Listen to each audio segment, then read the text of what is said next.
السلام عليكم البنات. اليوم ان شاء الله نعمل معكم كيكه بالكريمه وغير بيضه وحده كتجي ما شاء الله غزاله. انا نعطيكم المقادير. بسم الله. بيضه وحده،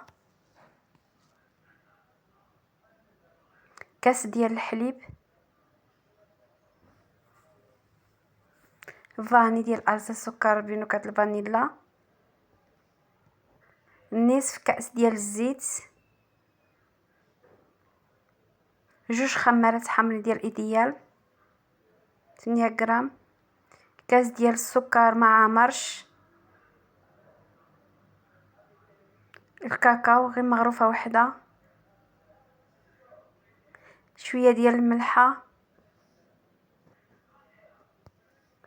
اول خطوه الزيت والسنيده والفاني كنطربو، من بعد كنزيدو الحليب والكاكاو والطحين والخمارات، كنغربلو الطحين والخمارات. الخليط خصو يكون ثقيل.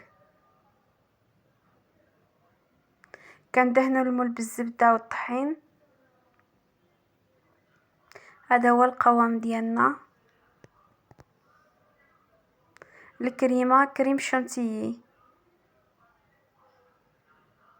كنعملو عليها دانون كراميل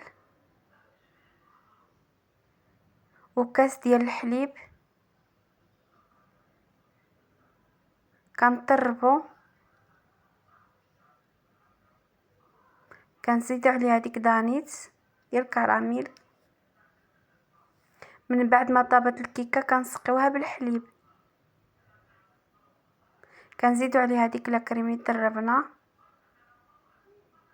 كنزيدو عليها دانيت وكنزوقوها باش ما بغيتو، يا بدانيت يا بالشوكولات، وبالصحه والراحه.